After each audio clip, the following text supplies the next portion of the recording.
Hello, good evening and welcome to News at 10 on TV3 with me, Martin Asiedu-Dartey. Coming up, here are the major stories making rounds this evening.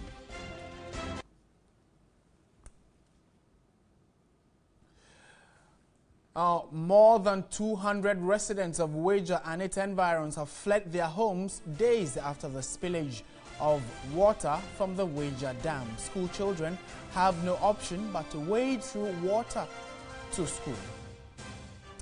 And the second day of the sit-down strike by workers of the Pantang Hospital intensifies as over 50 patients who turned out to the hospital were turned away.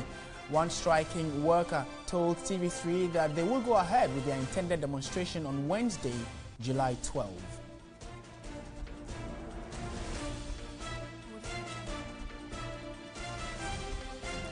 And also, renovation works on the roof of the chamber block of Parliament is yet to be completed a month after work begun. The majority leader, Oseiche Mensah-Bonsu, in his opening remark to begin the second meeting on May 30, said the renovation work was to take 2 weeks.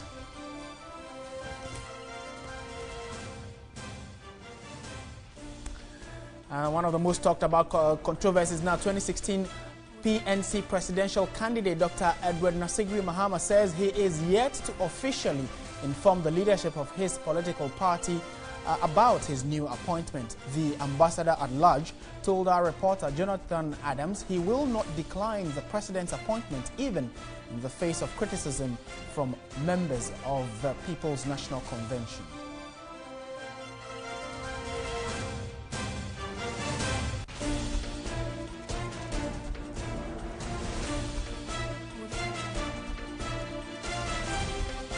Thank you very much for staying with us. My name is Martin Asiedu-Dartey, and this bulletin is also live on our sister station 3FM 92.7.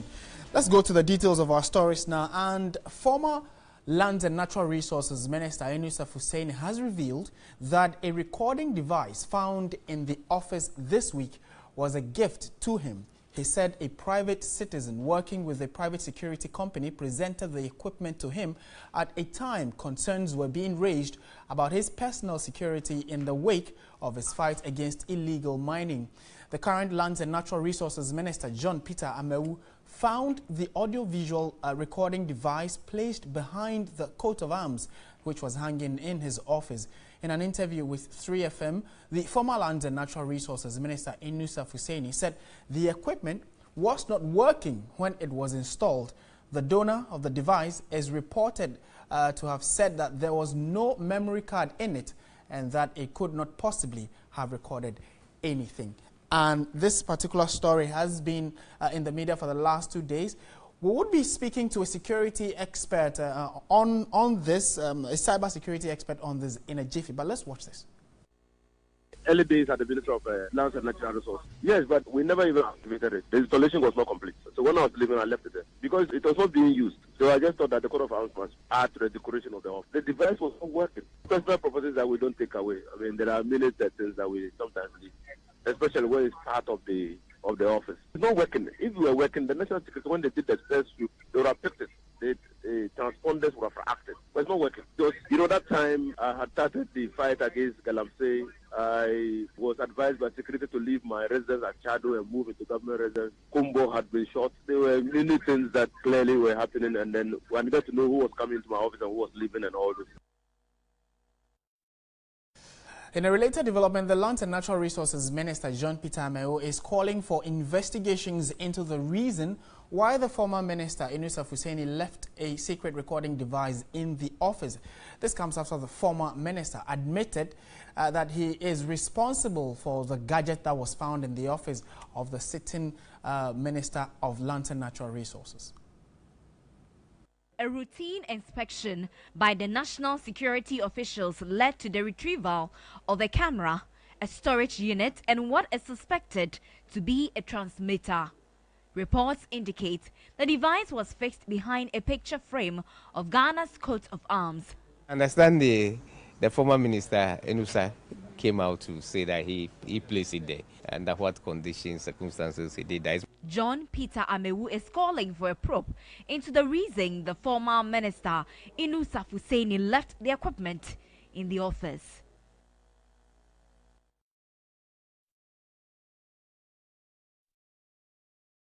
So we are staying with this subject matter because it's developed various legs and arms, and several questions are being raised as to why the former minister had to wait until the device was found before coming out to say that it was under his administration or his regime that it was placed there. We've been joined by Skype by Dr. Bright Gameli Maudo. He is a Ghanaian cybersecurity expert based in Kenya, and also the founder of the Africa Hack On. He has joined us via Skype from Kenya. Good evening, Doc, and thank you very much for joining us.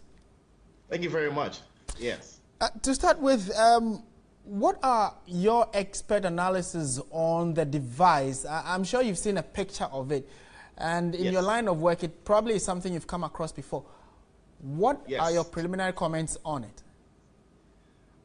That is a low-cost device which comes in various formats. We cannot speculate that it's not recording, as the minister has said, the former minister to say. So it comes in various formats that it can transmit even without a battery. It can transmit data to someone else or at a remote location, probably even outside Ghana, for years without it being powered by any other thing. So such low-cost device, as we call them, it can be very dangerous to say. We cannot say that an investigation has to be done to the detail of what exactly is transmitting or possibly transmitting, if it's actually working or not. But the possibility is that it can actually go further than this. It's really serious.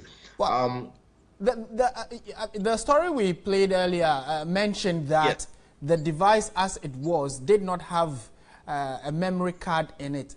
That does not mean anything, does it? It doesn't mean anything. It does not need a memory card to read.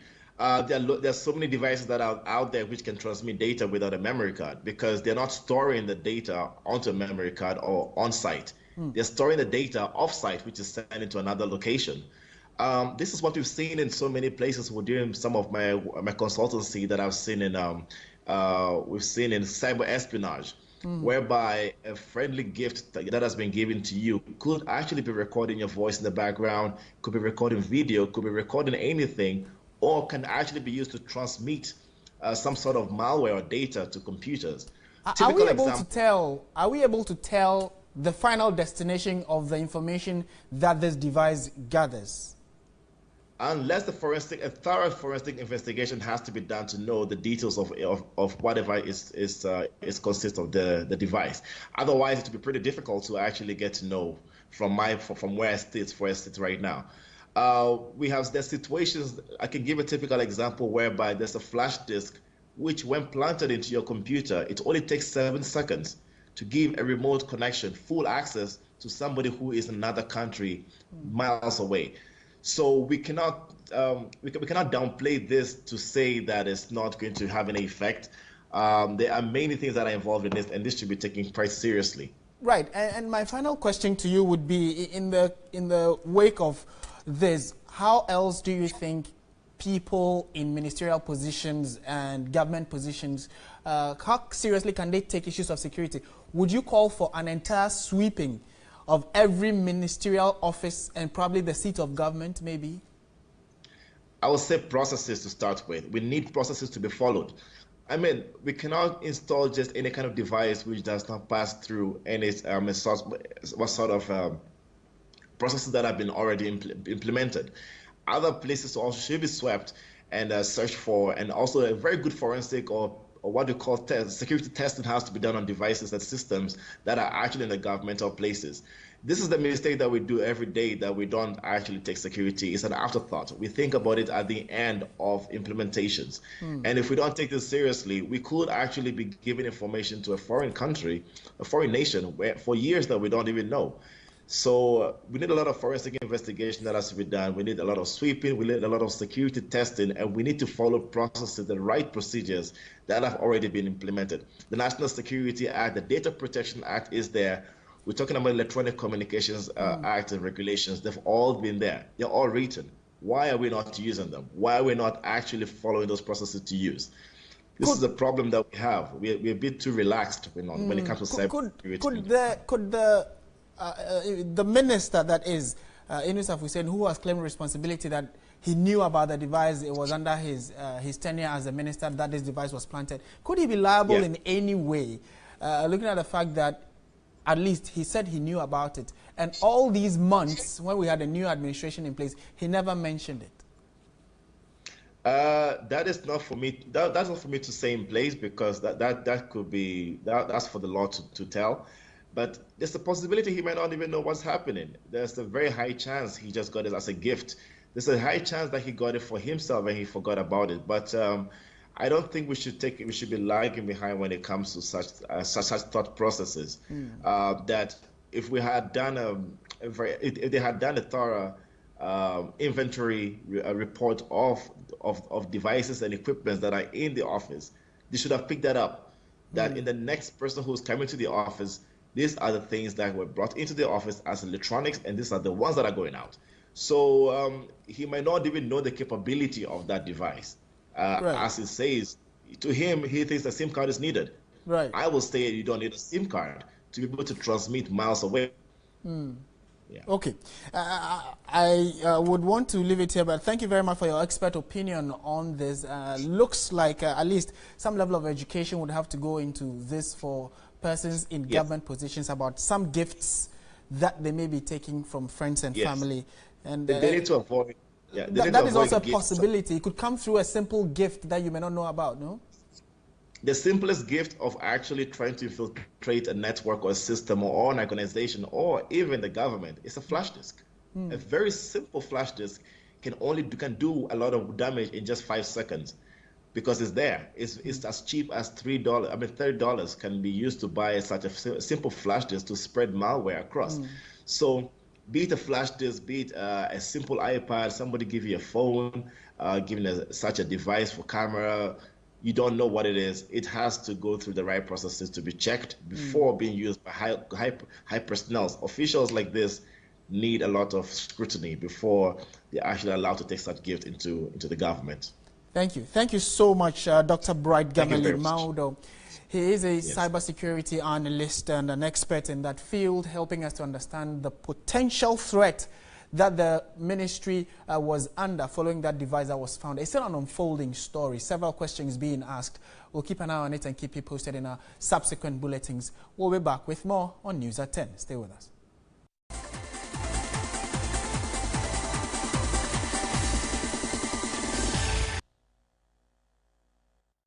Thank you very much for staying with News at 10 on TV3. Let's shift our attention to some other stories now.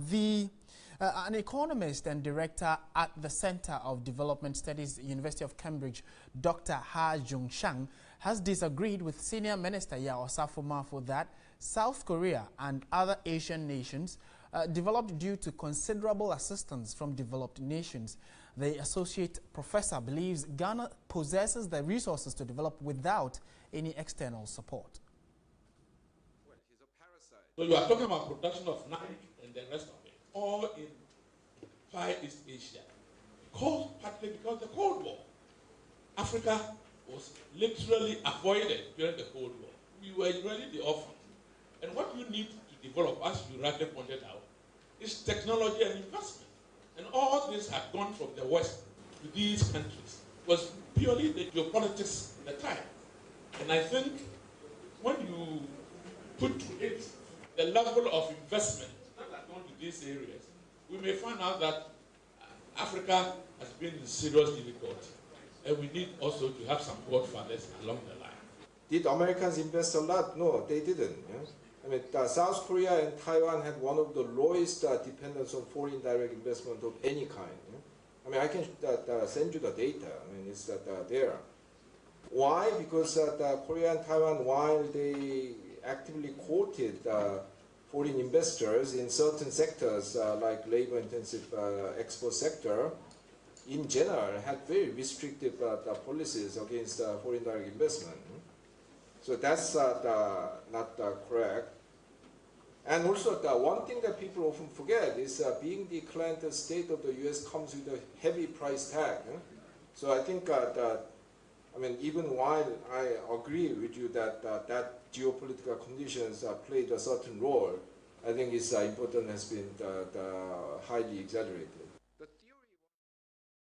Now, it is uncertain if workers of the textile industry will hit the streets tomorrow, Wednesday, July 12, to demonstrate over failure of the anti-counterfeit task force set up by the government to deal with the proliferation of fake textiles on the Ghanaian market.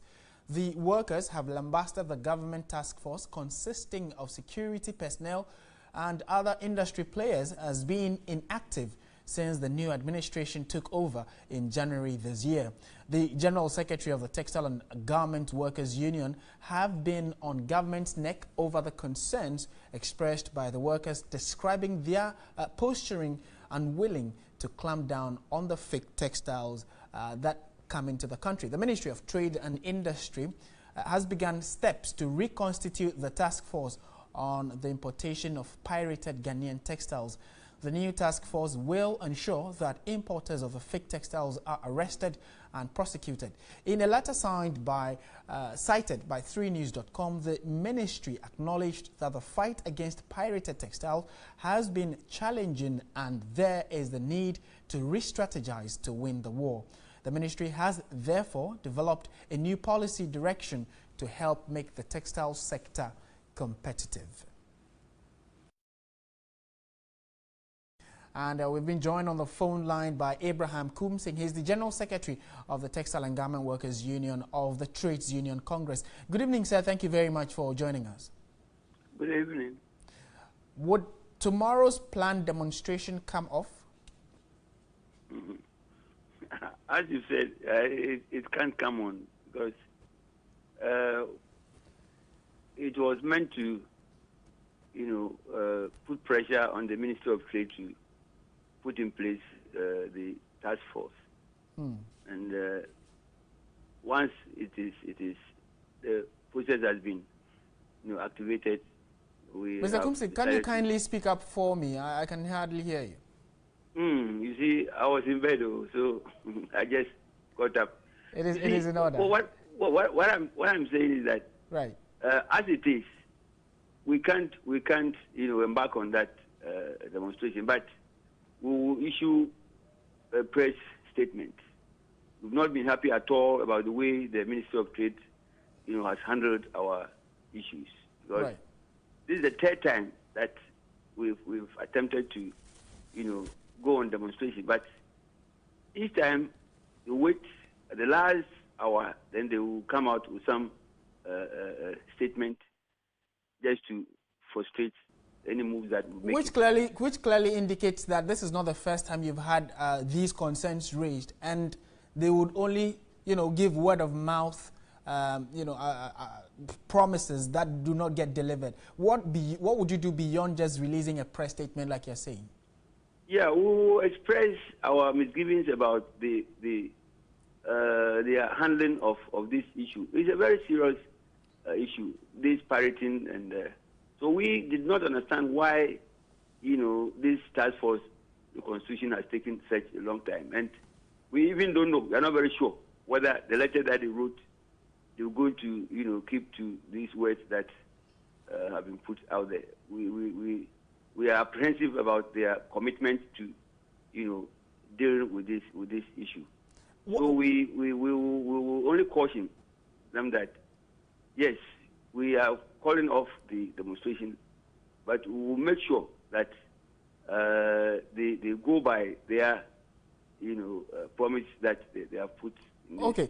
I mean, this particular issue about cheap, fake, imported textiles into the country has been discussed for several years now. And do you think when the task force was formed, they've been able to make any impact at all in the campaign against it?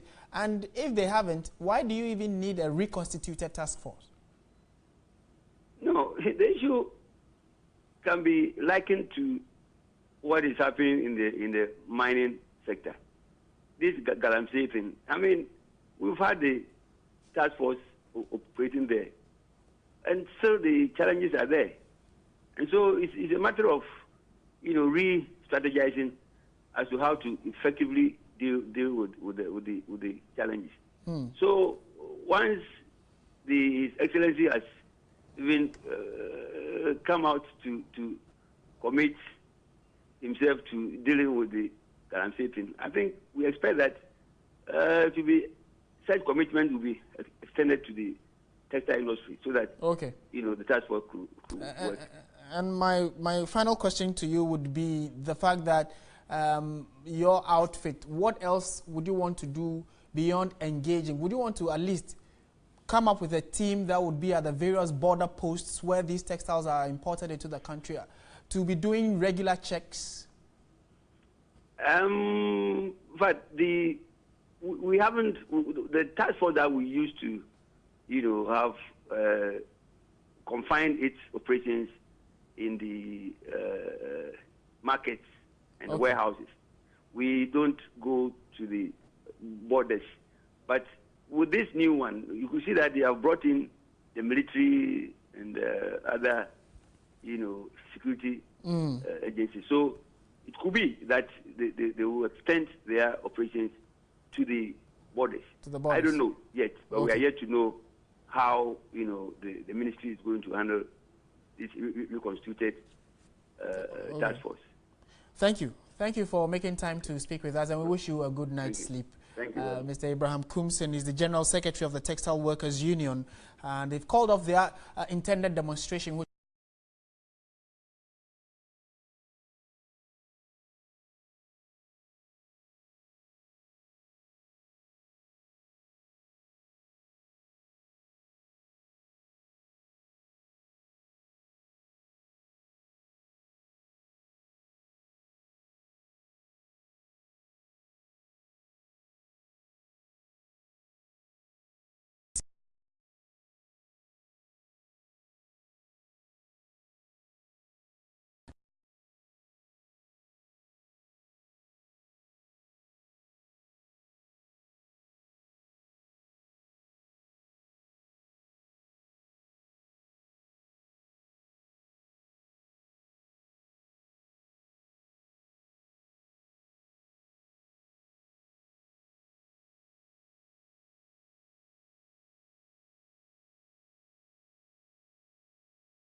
called for increased funding to the National Population Council to undertake its programs. Member of Parliament for Dafiema Buse Issa, Dr. Sebastian Sandari, said the country's population growth has various implications on socio-economic development. We have to plan for basic schools, we have to plan for our health system, we have to plan for the aged and plan for the future, and that's the very essence of the World Population Day. One of the things being considered is to include it in the National Health Insurance Benefit Package. All we need to do is to ensure that it's well implemented. He called on MPs to commit at least 10% of their funds to family planning in their constituencies, which he said empowers both men and women and contributes to rapid socio-economic development. MP for Wenchi, Professor Jan Bafo, noted a population increase with limited resources could have dire consequences on the economy. We all have to look at possibilities of trying to increase, first of all, the growth of the economy, but at the same time also find a way to either minimize or stabilize our growth in population. It's estimated that by 2050, the population of this country will double. And that's how we bring the bulletin to a close. My name is Martin Asiedu-Dartey. Thank you very much for watching. There is more news on our website, 3news.com. Do have a good evening and sweet dreams. Bye for now.